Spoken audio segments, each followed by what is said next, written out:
le pido al equipo que por favor nos grabe para ahora darle la bienvenida a un gran amigo, a un gran compañero con el que no había tenido la oportunidad de platicar en ya algunas semanas debido pues al estado de salud al que se enfrentaba, y aún así nos mandaba sus colaboraciones con el chisguete de voz que le quedaba. Pero pues usted lo sabe perfectamente, un compañero al que admiramos aquí en Sin Censura, a quien le profesamos un gran respeto y que nos causa un gran orgullo tenerlo entre nuestras filas, al queridísimo Jaime Hernández, corresponsal de guerra y por supuesto editor de La Jornada Sin Fronteras. Querido Jaime, bienvenido. ¿Cómo estás, Antonio? Buen día, ya con un poquito mejor de la voz. Sí, ya te escuchas mucho mejor, amigo, así que nos da muchísimo gusto. Oye, pues comencemos, ¿qué te parece con esto? Tenemos ahí, pues vamos al periódico Reforma, planteando que esta delegación que fue a Estados Unidos, a Washington, D.C., se arrodilló ante el gobierno de los Estados Unidos, los comprometieron a frenar el fentanilo, cuando pues la nota en todo caso, si se puede dar de alguna otra forma, es que tanto Estados Unidos como México se comprometieron a combatir el fentanilo y a desmantelar a los carteles. ¿Qué opinas de esto, Jaime? Pues fíjate que ya no me extraña nada la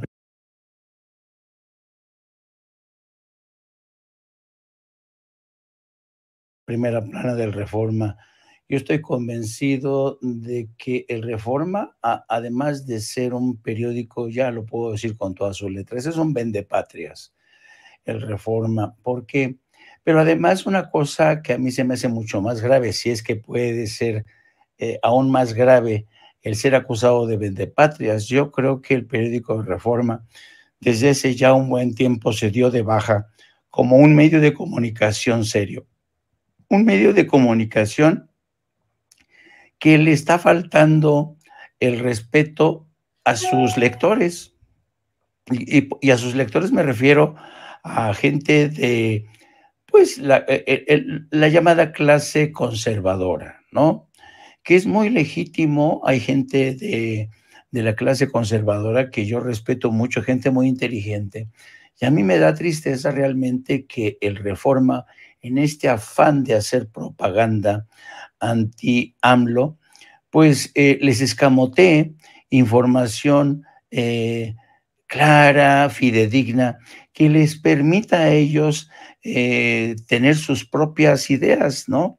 Y yo creo que en ese sentido el Reforma está faltando con una elevadísima dosis de deshonestidad intelectual. Y mira, me voy a tratar de explicar, querido Otoño, por qué considero esto. Porque es muy fácil lanzar una acusación como la que estoy lanzando sin fundamentar, pero lo voy a tratar de fundamentar. Mira, yo creo que los lectores de Reforma y la gente que sigue Sin Censura tiene que tener en claro, muy en claro, cuál ha sido el propósito de este encuentro, de esta cumbre entre México y Estados Unidos para abordar el tema del fentanilo. Evidentemente, el fentanilo es un tema fundamental para Estados Unidos en estos momentos en que desde las bases del Partido Republicano han utilizado este escándalo para atizar sus campañas electorales, acusando, como siempre, al sospechoso habitual, al sospechoso eterno que es México, ¿no? Dicen que México es responsable del tráfico de fentanilo, que incluso nosotros fabricamos fentanilo.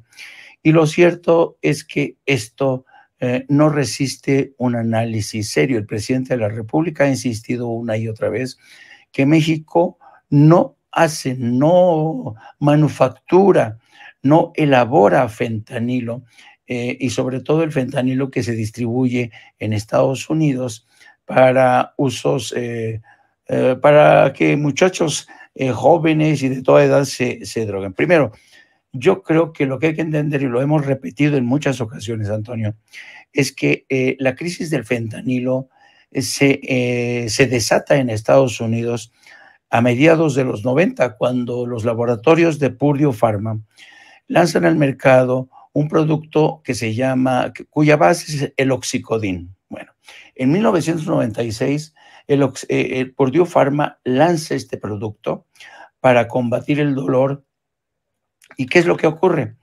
Que el Centro para el Control de Enfermedades le da el visto bueno para que salga este medicamento sin advertir que esto causaba adicción. A raíz de esto, fíjate, nada más en el primer año, nada más salir al mercado este producto del Oxicodin, Purdue Pharma tuvo unos ingresos superiores a los 35,000 millones de dólares, solamente al inicio. Bueno, con el paso del tiempo, este producto que encontraban en las farmacias, en el botiquín de las casas, fue generando adicción. Y después de esto se convirtió en el detonante de mayor adicción con este tipo de productos del fentanilo, de estos opiáceos.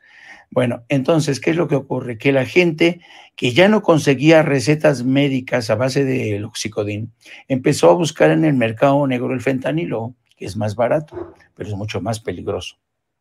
Entonces, el problema es que este problema lo generaron los mercados, digo, las farmacéuticas. Y en el 2021, creo, 2021, el Departamento de Justicia llegó a un arreglo con los laboratorios de Purdue Pharma, porque el cúmulo de demandas que se le juntaron a Purdue Pharma, precisamente por haber ocasionado esta adicción, desde demandas colectivas, de condados, de estados, de personas individuales, realmente rebasó. Entonces, lo que hizo Purdue Pharma fue declararse en quiebra a una de sus unidades y además llegar a un acuerdo con el Departamento de Justicia para pagar una multa de 4,500 millones de dólares. Y ya, se acabó. Y la responsabilidad de Purdue Pharma se desvaneció en el aire, ¿no? ¿Te das cuenta que tanto demócratas como republicanos, ninguno apunta a Purdue Pharma, a las compañías farmacéuticas? No, porque es más redituable en términos políticos echarle la culpa a México. Bueno, entonces cuando se desata toda esta campaña sucia contra México, ¿qué es lo que ocurre? El presidente de México sale a la palestra y dice, nosotros no producimos fentanilo. El fentanilo llega a Estados Unidos a través incluso de puertos, por ejemplo, como los hay en Los Ángeles, a través de la frontera con Estados Unidos. Y el presidente acusó a congresistas del Partido Republicano, particularmente Lindsey Graham, de estar detrás de esta campaña. Una campaña muy redituable, insisto, ¿no? Entonces, ¿qué es lo que pasó? Perdón que me extienda, pero es que es importante que se entienda el contexto en que se da esta cita en la Casa Blanca. Apenas en febrero y marzo pasados, tú sabes que los meses de febrero y marzo, Toño, son los meses que el Senado de Estados Unidos dedica para citar a los miembros de la administración para que estos expliquen sus programas y justifiquen los presupuestos asignados. Pues esto ha pasado. Y como era de esperarse, Lindsey Graham aprovechó esta ronda de audiencias para volver a insistir con el tema del fentanilo ante funcionarios del Departamento de Estado, ante funcionarios del Departamento de Seguridad Interna, para sacar raja política de este tráfico del fentanilo, asegurar que los carteles de la droga tienen ocupados gran parte del territorio, o por lo menos el 30%, asegurar que el fentanilo llega desde México, cuando hay evidencia demostrada, presentada incluso por demócratas, de que más casi el 90% del fentanilo que cruza la frontera desde México y que es el que producen los carteles, ese fentanilo lo trafican ciudadanos de Estados Unidos. Bueno, entonces tenemos por un lado, ignoran el tema de las farmacéuticas, ignoran el tema del tráfico de fentanilo, que incluso sabes que los carteles de la droga están echando mano de las redes sociales para, a través de Instagram, Facebook, captar a distribuidores de fentanilo sin siquiera poner un pie en Estados Unidos, los cárteles de la droga. Entonces vienen ciudadanos de Estados Unidos contactados en las redes sociales, cruzan la frontera y se llevan el fentanilo. Bueno, planteo toda esta película porque en medio de todo este contexto y reclamos del Partido Republicano, la Casa Blanca convoca a este encuentro.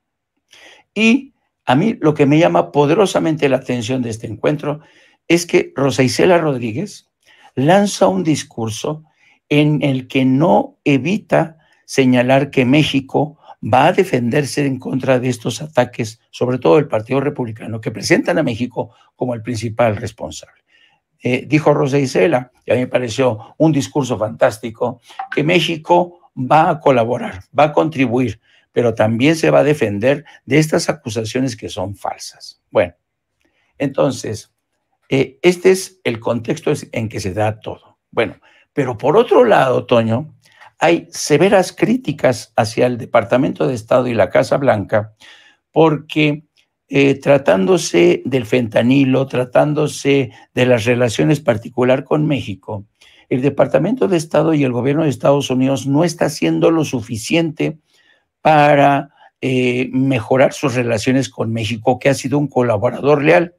Y entonces, desde el Departamento de Estado ha empezado a haber críticas hacia la administración Biden, porque dicen, nada se resuelven con las celebraciones de cumbres, nada se resuelven con la celebración de estos encuentros cuando Estados Unidos no ponga realmente de su parte. Y ejemplos de lo que te estoy diciendo hay muchos. Uno es el fentanilo. Mira, hace unos escasos días se supo del caso de una jefe del sindicato de los policías, una mujer, creo que David tiene algunas notas por ahí, de esta funcionaria, de esta exlideresa del sindicato policial de Estados Unidos, que traficaba con fentanilo, de la propia familia policial en California. ¿Y qué se hizo? Nada en absoluto. No se ha mencionado casi esta historia. Miren, Jen Segovia, directora del Sindicato de Policías de San José, California, es arrestada por presuntamente traficar fentanilo a Estados Unidos. Esta mujer de 64 años había estado traficando fentanilo. Es como la historia de esta película, esta serie de Breaking Bad. Entonces, fíjate, para que te des cuenta, quienes trafican el fentanilo en Estados Unidos no son solo los carteles mexicanos. También esta mujer que formaba parte del sindicato de la policía traficaba con fentanilo. Bueno, entonces, ¿qué es lo que está ocurriendo? El Departamento de Estado, los críticos del Departamento de Estado, analistas muy serios de la Universidad de Harvard, están acusando a la administración Biden y al Departamento de Estado de ir de cumbre en cumbre, pero sin resolver los problemas de fondo. Tuvimos hace poco la cumbre en Los Ángeles para el tema migratorio, a la que decidió no acudir México. Pero más allá de esta cumbre, ¿qué ha hecho la administración Biden para resolver el tema de la migración? ¿Ha cumplido con su palabra para invertir más de 4,000 millones de dólares en Centroamérica? No. Y luego, ¿qué pasa con esta cumbre contra el fentanilo? ¿Qué ha hecho más Estados Unidos? Ayer se anunció que se va a reforzar la vigilancia en la frontera, pero eso ya se hacía, ¿no? Y esto me recuerda, querido Antonio, que ya en el año de 2015, por ejemplo, en Estados Unidos, cuando el fentanilo todavía no aparecía como tema candente. El tema candente en aquel entonces era la lucha contra el terrorismo. Bueno, en 2015, en febrero de 2015, la administración Obama realizó una cumbre muy aparatosa en la Casa Blanca para invitar a todos los aliados europeos de México, todo, a esa reunión, a esa cumbre, asistió como representante de México Miguel Ángel Osorio Chong. Entonces, ¿y qué fue lo que dijo Miguel Ángel Osorio Chong cuando asistió a esta cumbre en la Casa Blanca? México va a sumarse a estos esfuerzos contra el terrorismo. Los europeos dijeron lo mismo, es decir, todo mundo se empeñó en que iban a cerrar filas para combatir el terrorismo. Y yo me pregunto, ¿algo mejoró en la lucha contra el terrorismo? Ciertamente, pero no del todo. Y se conformaron con este tipo de cumbres. Es decir, los críticos de la Casa Blanca, de la administración Biden y del Departamento de Estado tienen razón. No basta con cumbres, hace falta compromisos de verdad. Y hace falta que desde la parte de Estados Unidos, específicamente del Poder Legislativo y del Poder Ejecutivo, hay una mayor lealtad de cooperación hacia México, porque ya estuvo suave de que a México se le convierta en la piñata, en el muñeco del pim pam pum, para acusarle de responsabilidades que atañen a Estados Unidos. Y en esa sigue Estados Unidos, porque Estados Unidos no entiende de otra manera esta política represiva para abordar migración, terrorismo y ahora la lucha contra el fentanilo no está dando resultados. Y mira, hoy mismo el Departamento del Tesoro puso una lista de empresas que son sancionadas. A ver si David nos hace el gran favor de poner este anuncio que emitió hoy el Departamento del Tesoro, en el que el gobierno de Estados Unidos apunta literalmente contra empresas chinas que, según establece, según señala Estados Unidos, mira, aquí está el Departamento de Estados Unidos sancionando a Guatemala, algunas empresas de Guatemala y China, por estar exportando fentanilo. Entonces, por ejemplo, ¿te acuerdas que China le ha dicho al presidente de México, porque el presidente de México se comunicó con China para decirle, oigan, ¿quién está enviando este fentanilo? Y China le respondió al presidente que China no envía fentanilo. Pues mira, aquí el Departamento del Tesoro está señalando una empresa china, a Wuhan Shuaking Biological Technological Company, y a Joao Huatao. Entonces, está señalando por primera vez en Estados Unidos a estas empresas chinas por estar comerciando con fentanilo. ¿Qué va a decir China? A mí me interesa mucho cuál va a ser la respuesta de China. Y otra pregunta, ¿desde dónde, en qué parte de Guatemala está produciéndose fentanilo? Porque también viene mencionado ahí. Y todo esto viene en el contexto de esta campaña que ha lanzado la administración Biden contra el tráfico de fentanilo, cuando no ha hecho nada, absolutamente nada, por castigar a las farmacéuticas que iniciaron esta hecatombe de epidemias. Así es que imagínate todo el contexto que te estoy diciendo para que venga el Reforma y en un ejercicio de reduccionismo deshonesto, dicen, sometió la Casa Blanca a México para que colabore en la lucha con el fentanyl.